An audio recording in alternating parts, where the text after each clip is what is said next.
Fala pessoal, sejam bem-vindos mais uma vez ao nosso programa Pesos e Conhecimentos, ensaios sobre músculos e neurônios. Sou o Rodrigo Dalacqua e com grande satisfação estou aqui com vocês mais uma vez nessa semana, falando sobre o que a gente trabalha, sobre o que a gente mais estuda, mais tenta aprender, que é o treinamento de força, treinamento esportivo, enfim, tudo que envolve as ciências do esporte e a nossa prática do dia a dia. Venho há mais de 15 anos atuando na modalidade do levantamento de pesos, levantamento olímpico de pesos, mas também já atuei no treinamento de força, na preparação de força para diversas modalidades.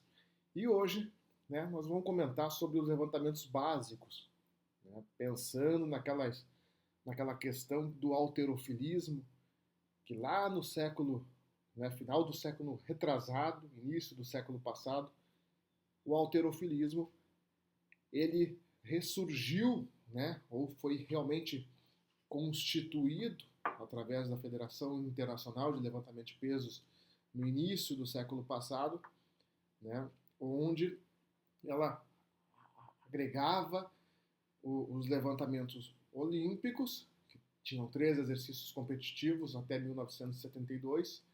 Antes até eram muito mais exercícios, tinham exercícios unilaterais, como nós observamos na live do livro do Lushkin, do pai da biomecânica soviética, e também o halterofilismo era composto também pelos levantamentos básicos, o terra, supino e o agachamento, e o fisiculturismo. Então todos os atletas que participavam desse mundo do halterofilismo, eles eventualmente competiam nessas diversas modalidades que eram, que faziam parte desse halterofilismo, amizade em torno do halteres, Então, muitos atletas, inclusive campeões olímpicos, como Tommy Kono, foram campeões no fisiculturismo, foram excelentes, atletas de powerlifting, basistas, tiveram marcas impressionantes para a época,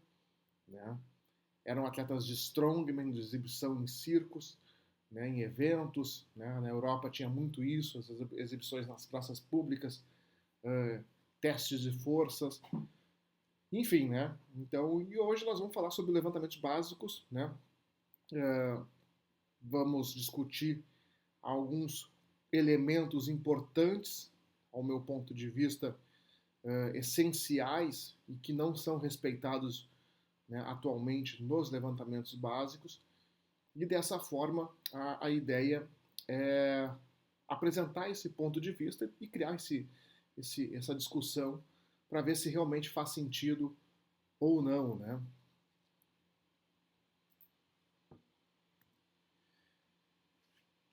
Vamos lá, então, comentar sobre os levantamentos básicos, Antes de qualquer coisa, a gente tem que, quem me acompanha já há um bom tempo já viu esse organograma aí, que a gente tem que classificar os conteúdos do treinamento, os exercícios propriamente ditos, para depois alinhá-los e organizá-los numa planilha de treino, num plano de treino, com coerência durante os períodos e etapas que a gente tem para trabalhar. Então, sempre classificando os exercícios em competitivos, especiais e gerais, e a subdivisão dos competitivos em padrões e variados. Nós temos aqui o padrão, o jogo regulamentado, que seria os 3 exercícios competitivos do levantamentos básicos, o agachamento, o levantamento terra e o supino. E ali nós temos a variação, o competitivo variado, que seria uma variação desse jogo, onde nós temos, eu coloquei ele como o agachamento executado de forma mais lenta, ou o levantamento terra de forma mais lenta, ou o supino de forma mais lenta, mas não necessariamente é isso, só foi um exemplo, aqui é só um modelo para apresentar e discutir. O que importa realmente é a ideia, o contexto do que seria a variação desse jogo, né? E nós temos o parcial, né? Então, em amplitudes menores, né? Então, nós teríamos o agachamento uh, parando com uma pausa lá no caixote, né?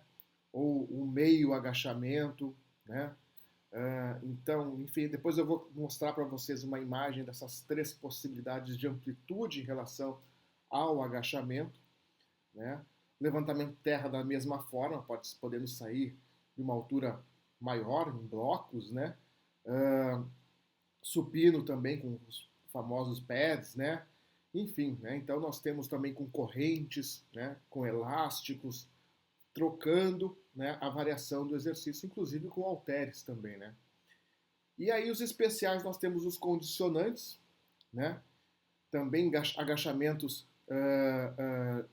mais completos, amplitudes maiores, então além do necessário, né?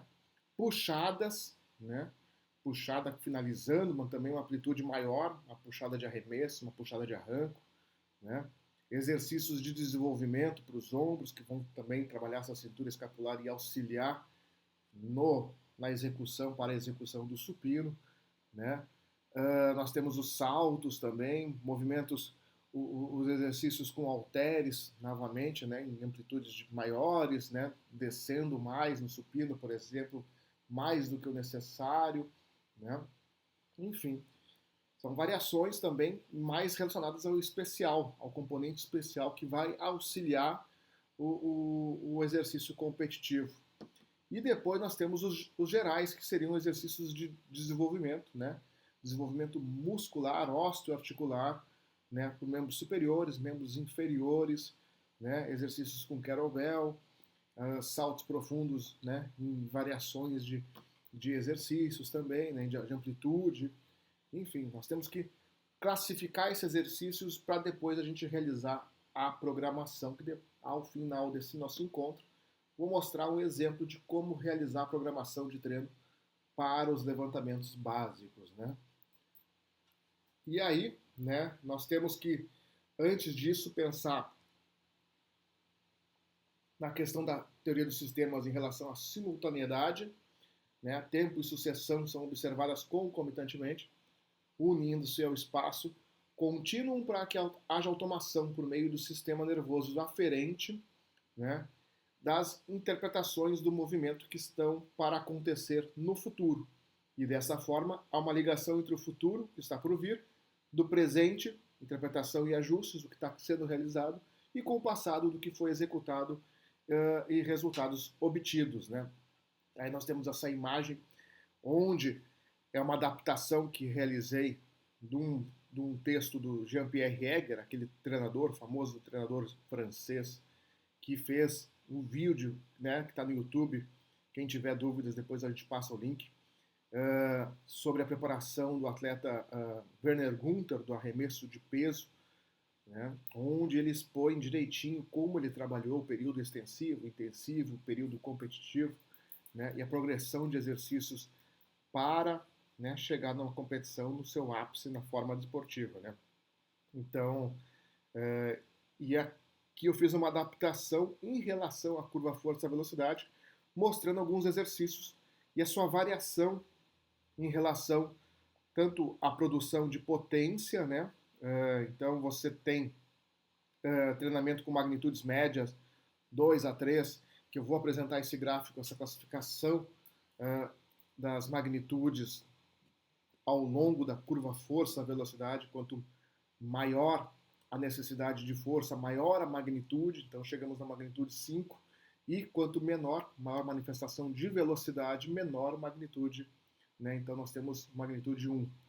Então dessa forma, os mesmos exercícios, eles podem, né, transitar ao longo dessa curva força-velocidade, né, inclusive com manifestações distintas de potência, de velocidade, né, e com objetivos diferentes, né? Pega o agachamento, você pode trabalhar com agachamento com cargas leves, né, sendo que a faixa de 55%, 70% é onde se há maior produção é evidenciado que há maior produção de potência no agachamento, né, com amplitude máxima, o agachamento completo, dorsal, com a barra nas costas, né, e magnitudes maiores, né, velocidades quase, né, próximas do zero, 0,30 metros por segundo de velocidade média propulsiva, você tem magnitudes maiores, né, e você pode utilizar esse exercício também, né.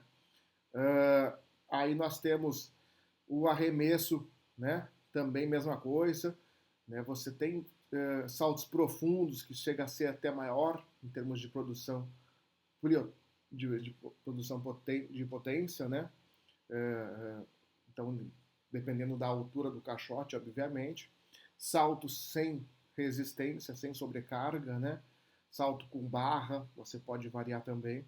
Enfim, né? Então nós temos que compreender aqui os exercícios que são indicados para trabalhar nessas distintas magnitudes, né? Então cada exercício tem sua especificidade, sua individualidade, seu potencial e sua zona de potencial de máxima produção de potência. Obviamente, exercícios que são caracterizados com maior aplicação de velocidade, como os levantamentos olímpicos, né, o arranque e o arremesso, eles vão desenvolver, né, velocidades altas, consequentemente uma maior produção de potência em todas as magnitudes, né, desde a magnitude 2, 3, 1 com a barra, 2, 3, né, com pesos intermediários, pesos de 50%, até chegar no final, na magnitude 5, 90%, você vai estar tendo uma maior produção de potência ainda. Então, nós temos que entender que esses exercícios eles podem ser utilizados, inclusive, na tabela anterior, no organograma anterior que eu mostrei aqui, né? Ele pode estar inserido. Eu não coloquei aqui para também não confundir, né? Mas ele pode ser considerado, classificado, o arranque, o arremesso podem ser considerados, classificados como exercícios especiais para os levantamentos básicos. Devem, não podem, devem, né?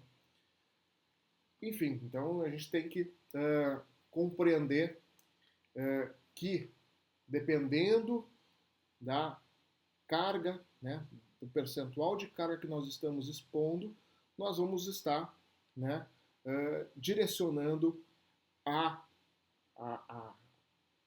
adaptação do atleta para uma magnitude, né, para um ponto dessa curva, né. E o objetivo dos levantamentos básicos é se aproximar do máximo da magnitude 5, especialmente nos exercícios de agachamento, supino e levantamento terra, né.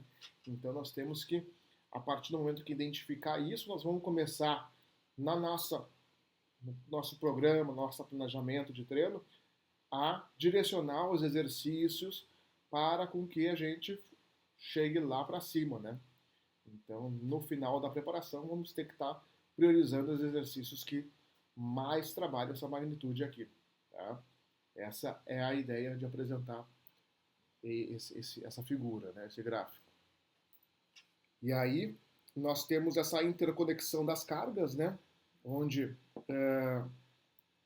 Verkhoshansky já nos direcionava para essa compreensão em termos de que para a gente chegar e fazer o exercício competitivo propriamente dito, a gente tem que ter uma progressão tanto de cargas quanto de exercícios, né?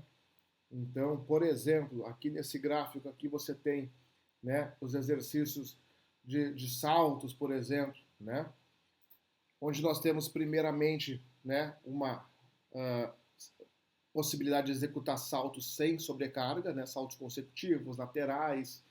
Depois, exercícios com pesos, agachamento, levantamento terra, exercícios né, de componente geral para fortalecer a estrutura osso-articular, tendínea, muscular, dar o suporte, a base estrutural, para depois a gente realizar saltos com sobrecarga e, por fim, os exercícios que mais impactam, mais geram impacto para as articulações, que seriam os saltos, salto profundo, a pliometria, né? Então, dependendo da altura de queda, ainda pode gerar mais impacto ainda, né? Quanto maior a altura, maior a necessidade de a gente trabalhar essas etapas bem, né, previamente, né? E depois aqui nós temos do lado, nós temos a relação em relação a progressão em relação aos exercícios do levantamento de pesos, né? Onde nós temos no primeiro momento, né, o componente coordenativo, o arranco em força, né, o muscle, né, o muscle snatch, trabalhar bem a extensão, fortalecer a cintura escapular, para depois fazer o arranco em pé, o arranco direto, power snatch, né? E depois arranco em blocos, que seria daí você realizar a fase da descida, mas de uma amplitude menor ainda na puxada, né? Trabalhar bem a questão do componente da extensão ainda, e para fim, né, chegando depois lá no período competitivo, priorizar os exercícios do arranco clássico, né, que é o que vai ser realizado em ambiente competitivo. Então, nós temos que fazer essa interconexão das cargas, né, princípio que é relacionado à sistematização da preparação da força especial, né, ou da força, né, de forma competitiva, que vai ser o nosso caso no levantamento de pesos, né, tendo uma coerência lógica, temporal, racional. Isso que é extremamente importante, a gente ter, né, escolher os meios de treinamento, os exercícios, com uma forma, de uma forma coerente, que muitas vezes a gente não percebe nos levantamentos básicos, né? O que a gente observa muito da preparação para os levantamentos básicos, especialmente aqui no Brasil, são os atletas realizando muitos exercícios de musculação, né, de desenvolvimento muscular, semelhante ao fisiculturismo, tem essa conexão com o fisiculturismo, ainda mais do que o levantamento de pesos, né, porque ainda hoje o levantamento de básicos caracteriza pela execução, pela prática no mesmo ambiente da musculação, onde se realizam treinamentos para o fisiculturismo. Então, culturalmente, né, a preparação física geral, o período preparatório geral do basista, do levantador de pesos básicos, ele é muito relacionado à musculação para o fitness, né? E isso gera um efeito negativo, né? Uma sobrecarga articular desnecessária, né? E a gente percebe também que pode atrapalhar na evolução em longo prazo, especialmente, né? Especialmente em longo prazo, pode atrapalhar, porque você está perdendo tempo com algo que não vai te acrescentar muito, ou muito pouco vai te acrescentar, né? Tá? Então a gente tem que ter essa coerência lógica de que os exercícios que estão sendo escolhidos para a preparação geral, especialmente, não são adequados. Muitas vezes até são realizados os mesmos exercícios competitivos, né, com maior volume, 10 repetições, 12 repetições, volume, né, de repetições por série totalmente, né, contraproducentes para o que vai ser realizado lá na prática no período competitivo, que será uma repetição máxima, né? Então não se treina a especificidade da modalidade e ainda se atrapalha essa questão, né? Se atrapalha o desenvolvimento, né, da preparação física especial, da preparação física geral, de uma forma, né, bem importante, pertinente e é desconexo, né? É cultural isso aí. Aqui uma tabela, né? Isso o Vorobiev lá em 74, em relação ao exercício do levantamento de pesos, né? Nós tínhamos 3 até 1972, como comentado. Nós tínhamos o desenvolvimento militar, né? O militar press, o arranco, o snatch e o arremesso, o clean jerk, né? E o número de repetições que se fazia, né? Em percentual, né, de cada exercício durante a preparação, tanto geral, quanto especial, quanto competitiva, né? E aí evidenciou-se que o maior percentual se situava em todos os exercícios em 2 a 3 repetições, especialmente 2 repetições aqui por série, né? Então, raramente chegava a 6 vezes a 6 repetições, raramente, muito raramente, talvez só no período preparatório geral, né, você chegava a 6 repetições por série. Então, indo ao encontro do que eu falei há pouco tempo atrás em relação à desnecessidade, né, a questão de ser contraproducente você realizar 10, 12 repetições nos exercícios, né, especialmente quando a gente está falando de modalidades onde a competição é apenas uma repetição, né? Então você tem uma repetição máxima, 3 tentativas por cada exercício. Então a modelagem da competição é muito fácil de ser realizada, né?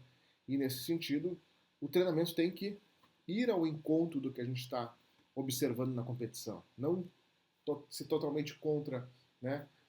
Contrário, ser um processo inverso, que é o que a gente observa na prática de muita gente dos levantamentos básicos. Né? Muitos atletas dos levantamentos básicos, muitas vezes que treinam por si só, acabam realizando essa prática da musculação, né, do fitness. E aí é contraproducente mais uma vez. Né? Aqui, essa tabela eu gosto muito de apresentar do Gonzalez Vadillo, né, em relação ao caráter de esforço, né, onde a gente vê a questão do caráter de esforço ser baixo, você tem uma perda de velocidade pequena, né, independente do percentual de carga. Né? Se você está com cargas maiores, 90%, obviamente você vai fazer uma repetição onde você poderia realizar 2 repetições. Né? Percentuais menores, você vai fazer metade das repetições também, vai seguir o mesmo princípio. Então, 70% vai fazer 3 repetições com uma carga que você conseguiria fazer 6 ou mais repetições. Então, sempre pensando nessa questão do índice de esforço, do caráter de esforço ser pequeno. Né? Nunca ser máximo, ou raramente ser máximo. Né? Raramente a gente vai subir no planejamento com cargas maiores do que 90%, 95%, 100%, né? Onde aí sim a carga vai ser 1 para 1. Né? Você vai fazer uma repetição com caráter de esforço extremamente alto, porque a carga está no seu topo, no seu percentual máximo. Né? Mas a ideia, a essência do treinamento, inclusive para os levantamentos básicos, tem que ser com caráter de esforços menores, né? Evitar esse máximo, porque vai gerar um desgaste muito grande, especialmente em cargas menores, onde você vai fazer aí muita repetição desnecessária e ser, mais uma vez, contraproducente em relação à modelagem da modalidade. Tá? Isso que tem que deixar bem claro. Acho que o propósito dessa live é direcionar, ou a gente discutir esse direcionamento do treinamento para os levantamentos básicos, né? Talvez tentar mudar um pouco essa cultura, né, do fitness, da musculação, que está se inserindo, ou se inseriu ao longo das últimas 4 décadas nos levantamentos básicos, né? 4 décadas ou mais nos levantamentos básicos, e que atrapalha muito, né, os resultados esportivos. Outra questão extremamente importante, né, é essa questão que também habitualmente ocorre na prática dos levantamentos básicos, né?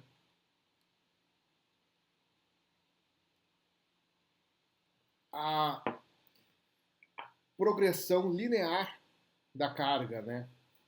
Muitas vezes em relação à redução do volume de treino e aumento do percentual de carga da intensidade, né? Ao se aproximar da competição, e acaba sendo ela muito linear, né? E a gente já observa desde a década de 80, Verkhoshansky, que era um dos maiores pesquisadores do treinamento de força para outras modalidades, né? Também atuou na sala de levantamentos de pesos junto com o Vorobiev, né? Fazendo pesquisa junto com o Medvedev. Então ele teve essa vivência muito boa em relação muito bom, não, excelente, inclusive, né, em relação aos levantamentos olímpicos, a preparação da força para outras modalidades nem se fala, né, e dessa forma ele, né, já naquela época já identificava que você conseguia, tendo uma concentração de carga, né? E carga especial, especialmente, né? Especialmente carga especial.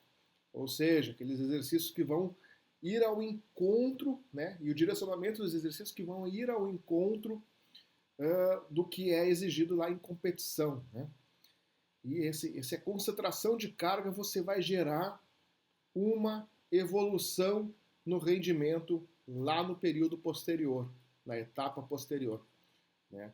Então, o que eu quero dizer, né? Diferentemente de a gente fazer essa linearidade em relação à redução do volume, vou fazer na primeira semana, tem 12 semanas de programação para uma competição dos levantamentos básicos.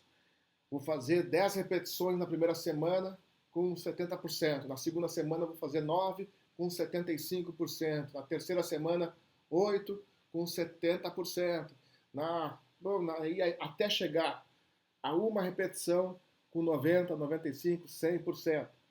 Né? Essa linearidade, na verdade, ela vai te levar a um resultado, obviamente vai te levar ao resultado, mas não vai ser tão expressivo quanto você direcionar uma concentração de carga lá num primeiro momento, tanto em termos de volume quanto em termos de intensidade, né? Para que depois, no mês seguinte, na etapa seguinte, no período seguinte, você, né, colha esses frutos aí, direcione mais para os exercícios competitivos, né? Então, o que eu quero dizer?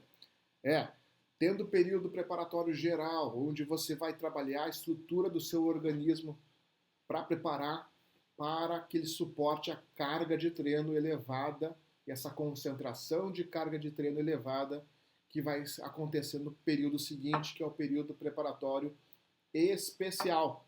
Aí sim nós vamos ter uma concentração elevadíssima de carga, né?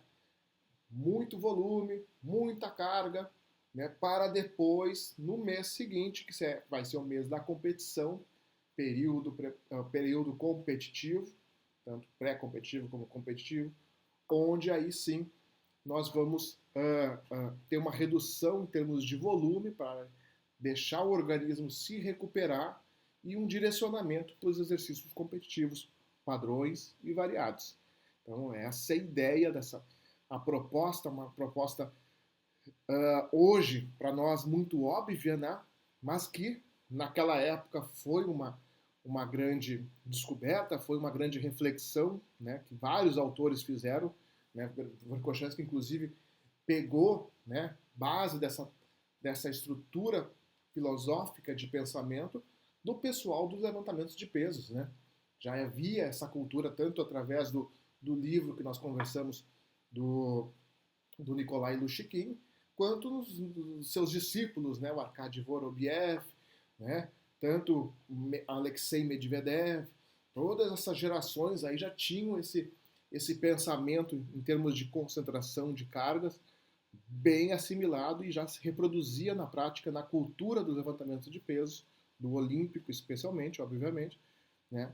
E até hoje, nos levantamentos básicos, não foi assimilado isso aí, né? Ou a grande maioria dos atletas, treinadores que a gente observa, não assimilaram essa teoria que, né, ela é muito mais específica, né, para a modalidade e provavelmente, né, eu nunca tive um atleta de levantamentos básicos, né, não posso afirmar que na prática eu já percebi isso, né, mas nos levantamentos olímpicos faz todo sentido e provavelmente, né, trazendo para o mesmo contexto de magnitude de necessidade de magnitude de força, provavelmente, né, há uma certeza quase que 100% de que as coisas é um caminho, né, mais racional e mais eficiente para ser seguido.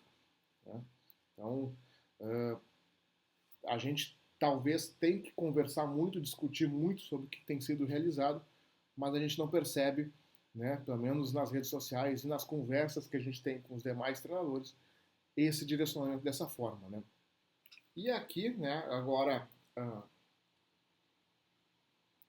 antes de chegar na planilha propriamente dita, né, apresentar para vocês como uma forma, uma sugestão de organizar o planejamento de treino. Eu vou apresentar esse gráfico aqui que já está em todos os livros que eu já publiquei. Né? Quem acompanha minhas aulas já viu e reviu várias vezes, eu justificando inclusive o porquê desse percentual, nessa classificação, essa divisão dessas magnitudes, né? Tem todo um embasamento teórico, né, do porquê que a magnitude 1 é até 30%, né, na magnitude X até X é tantos por cento, né? Mas essa é a proposta, tanto para qualquer exercício, na verdade, qualquer atividade, qualquer modalidade esportiva, você consegue direcionar essas 5 magnitudes aí, em termos de aplicação da força, né? Então, quanto maior a velocidade você consegue manifestar, né? Menor a força, né? Em termos de aplicação, né? Apesar de ser a máxima, obviamente, mas a menor exigência, né, de aplicação de força em comparação com magnitudes maiores, né? Então você vai ter magnitudes menores e magnitudes maiores, e isso vai proporcionar com que a gente depois trabalhe muito a questão do monitoramento da carga, né? Depois na planilha eu vou apresentar para vocês algumas sugestões de monitorar essa carga. Tá? Então nós temos magnitude 1, magnitude 2, magnitude 3, magnitude 4 e 5, a máxima acima dos 90%. Tá? E aí nós temos que identificar o exercício, né? Como eu falei, o agachamento, né? Tanto o agachamento, levantamento terra e supino, há suas variações, vou comentar aqui para não perder muito tempo, senão a live vai ser mais do que uma hora, tranquilo. Então, no agachamento, na literatura científica já, né, se identifica através da amplitude, a classificação do agachamento através da amplitude da execução do exercício, se divide em 3, né, no mínimo, essa classificação, onde nós temos o meio agachamento, half squat, o paralelo, né, e o completo, o agachamento normal, né, que você desce até a posição profunda do agachamento. Sabemos que nos levantamentos básicos o exercício competitivo padrão é esse aqui, é o do meio, né, é o agachamento paralelo, né. Então, a partir do momento que a gente identifica o agachamento paralelo como exercício competitivo padrão, os demais a gente vai classificar como exercícios ou competitivo variado ou especiais, dependendo da sua forma de execução, dependendo da sua velocidade de execução, né? Dependendo, né, de vários outros fatores, da posição dos pés, a gente vai ou classificá-lo como exercício competitivo variado ou como exercício especial. Tá? Inclusive como geral também, né? Inclusive como geral também, de caráter geral, dependendo da sua forma de execução. Tá? Mais uma vez, lembrando aquela figura que o exercício ele pode, né, percorrer todas, né, ou a grande maioria das magnitudes da curva força-velocidade. Então a gente tem que identificar que mesmo exercício, por mais que seja um competitivo padrão, um agachamento paralelo, por exemplo, dependendo da magnitude que nós estamos trabalhando, se nós ficarmos trabalhando por muito tempo essa magnitude, dependendo da forma de execução que estamos trabalhando, ele não vai ser competitivo padrão, ele vai ser ou, né, especial, ou competitivo variado, ou geral. Isso tudo tem que ser refletido, analisado durante o processo de rascunho, de estruturação do plano de treino, né, para a próxima etapa, e durante a execução tem que ser analisado com muito cuidado, tá? Isso que é muitas vezes a gente acha que o exercício X é isso e acaba descaracterizando, fazendo um monte de repetições, por exemplo, 10 repetições no agachamento paralelo, que é o exercício competitivo padrão, e acha que isso está se aproximando do competitivo, mas não, na verdade o exercício vai se aproximando ainda mais do componente geral e vai ser contraproducente, mais uma vez falando, em relação à melhora do desempenho para a modalidade. Tá? E por fim, né, antes de a gente ir para a planilha, essa tabela aqui, né, nós temos que ter parâmetros para nos embasar o nosso planejamento. Né? Eu gosto muito de trabalhar com um parâmetro da resultante da aplicação da força. Um trabalho especial com as modalidades que têm necessidade de maiores de magnitudes de força, então geralmente consideradas modalidades de força-potência, né? Mas, na minha opinião, todas as modalidades são modalidades de força, inclusive futebol, né? A corrida, todas necessitam de uma determinada magnitude de força. Né? Então a gente tem que identificar qual magnitude da força e coletar parâmetros relacionados a isso. Né? Eu gosto de trabalhar com parâmetros quantitativos, ou seja, né, números, dados de velocidade que você aplica.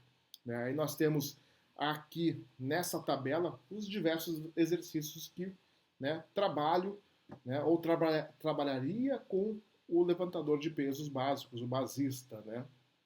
Aí vocês vão perceber que em relação a esses parâmetros nós temos magnitudes, magnitude 1 e a magnitude final 5.2, eu dividi em 20 magnitudes, né? Essas 5 se transformaram em 20, percentuais de 5 em 5%. Né? Na literatura já está bem embasado alguns desses parâmetros, né? Especialmente o agachamento profundo, né? O full squat, né? Onde você percebe que a 0,32 é a máxima, o 100%, né? E uma ordem, né? Sequencial, né? Inclusive até 40%, a partir dos 40% já é bem embasado em literatura, e nos demais ali, na magnitude 1 e 2, até 2,1, 35%, acaba sendo uma progressão, né? Uma progressão aritmética, né? Acaba sendo isso aí, uma probabilidade de ser esses valores. Não tem que se apegar muito aos valores, tá? E especialmente a essas faixas de repetições, tá? Essas zonas de repetições. O agachamento paralelo, que é o competitivo, né? Aí a gente tem, né, obviamente, pela amplitude ser reduzida em comparação ao agachamento profundo, a velocidade atingida vai ser menor. E o meio agachamento menor ainda. Né? Levantamento terra também está os valores ali.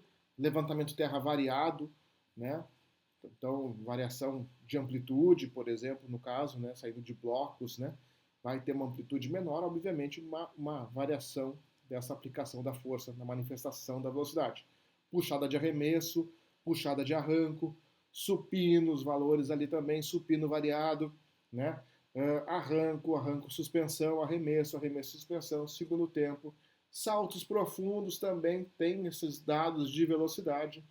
E aí, a partir desses dados, a gente vai para a planilha. Aí dentro dessa planilha, né, nós vamos apresentar para vocês, espero que vocês estejam observando, né? Nós vamos ter os exercícios, a classificação, a lista de exercícios no primeiro momento, inserir todos os exercícios que eu vou trabalhar com os atletas dos levantamentos básicos, né? Obviamente, os exercícios competitivos estão inseridos aqui. Classificar os conteúdos, como falei, em exercícios competitivos padrões, variados, especiais e gerais. Dentro daquela lista, selecionei alguns exercícios que eu vou trabalhar durante esse macro ciclo. Né? Depois, nós temos a parte da distribuição do volume. Né? Nós temos os resultados aqui, supino 100 kg, agachamento paralelo 140, levantamento terra 160, total de 400 kg. Né? Nós vamos ter essa distribuição de volume de repetições. Né? Então, supondo que o atleta ainda é um atleta iniciante, intermediário, vai fazer 5.000 repetições nesse período. Né? Aí, dentro dessas 5.500 repetições, na verdade, ele veio já, né, de uma progressão linear em termos de volume. Aí nós vamos, né, 5.500 para encerrar todo esse período com total de 15.000 repetições.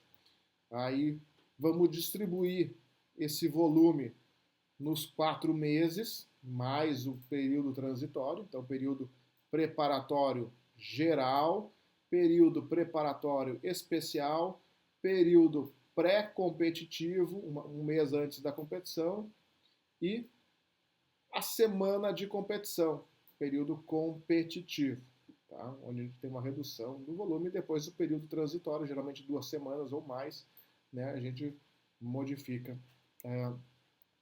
a questão da relação, da proporção, exercício competitivo em geral, né? Começa a trabalhar mais com exercícios gerais.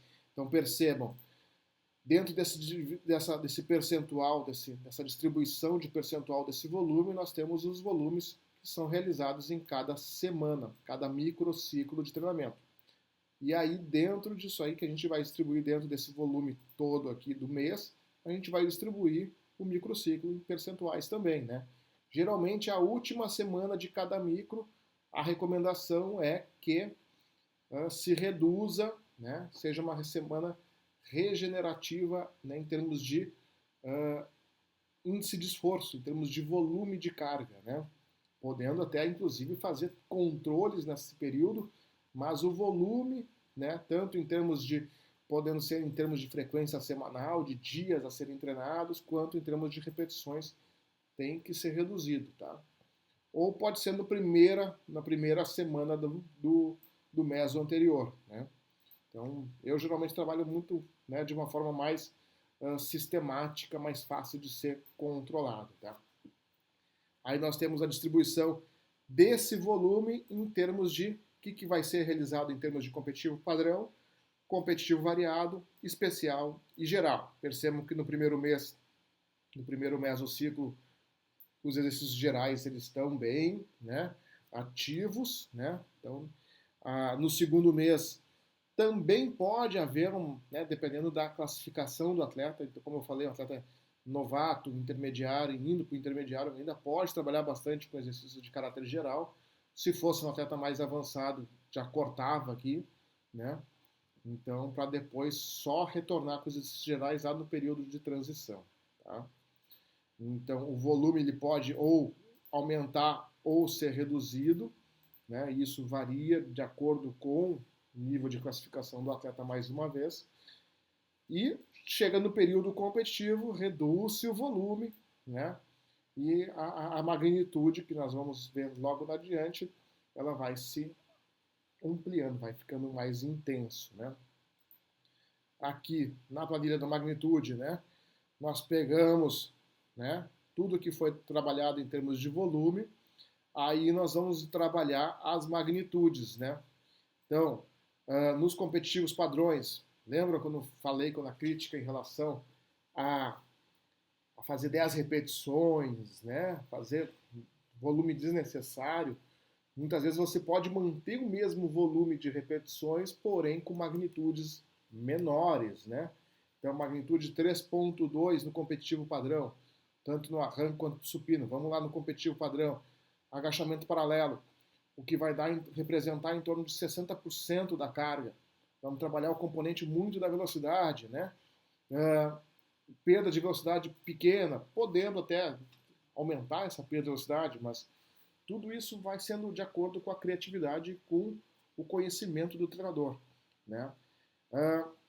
Outra questão importante é a questão do coeficiente de intensidade, né? Que eu elaborei como se fosse uma multiplicação de todos esses valores aqui, frequência semanal, minutos na sessão que vai ser trabalhado, magnitude e o volume, né? Se eu alterar a magnitude aqui, por exemplo, botar para 3, ao invés de 3.2, vai reduzir o percentual, o coeficiente de intensidade já alterou, né? Ficou mais leve, né? Ficou um pouquinho mais tranquilo, né? Em relação ao competitivo padrão. Competitivo variado, mesma coisa, especial e geral. Nós vamos ter o tempo de total de treinos, necessidade de treino na semana, minutos por sessão a média, o volume total de repetições, né? Ele tem que bater com o que está programado, né? E aí, o coeficiente sigma total, né? Percebam, primeira semana, né? A segunda semana, onde vai ser mais intenso no primeiro mês, tá aqui na terceira semana. Depois, no período todo, né? Lembrando que eu falei, período preparatório especial é onde há maior intensidade. Percebam, a terceira semana do período preparatório especial, o coeficiente sigma está elevado, então o planejamento está coerente, né? Essa relação carga aguda e crônica também é importante a gente monitorar, isso mais adiante eu vou comentar. E aí a gente depois tem o que vai ser trabalhado com os exercícios, né? Tanto em termos de percentuais, né? Quanto o índice de esforço de cada um, né? E essa relação carga aguda e crônica, o índice de esforço do micro de cada exercício, né? Competitivo padrão, competitivo variado, né? Para depois a gente chegar lá no macro e fazer, né? Uma predição em relação ao que vai ser realizado. Enfim, né, só ideias, né, apresentei de forma bem geral, não, né, ainda não vou apresentar a receita do bolo, né, ou o que realmente é realizado, porque, né, o treinador não pode entregar o seu jogo, né, para os adversários, e eu sei muito bem que, né, todo mundo, nossos treinadores, nós temos né, nossa competição, uma competição esportiva, uma competição saudável e que cada um vai, né, se especializando, buscando mais conhecimento. E a ideia é passar esse conhecimento, mas que cada um elabore a sua forma de trabalhar, ajuste tudo isso que eu estou demonstrando para a sua realidade, a sua especificidade, o seu dia a dia, né? Enfim, espero que tenham gostado dessa live, né? Vai haver outras sobre programação de treino. Tá? Essa foi apenas uma discussão em relação ao que é realizado nos levantamentos básicos e, né, até a semana que vem sobre outro tema. Nós vamos fazer uma leitura de outro livro, vamos começar, acredito, com o livro do Vorobiev, ainda não está definido, mas vai ser um papo bem bacana. Então, qualquer dúvida, qualquer pergunta, qualquer comentário, vai mandando, seja, né, no canal aqui do YouTube, né, seja nas redes do Instagram, enfim, né? Vamos bater esse papo que eu acho que é extremamente importante, né? Trocar figurinhas, trocar conhecimento, e eu espero que essa atividade que nós estamos fazendo aqui contribua para a sua prática profissional. Forte abraço a todos.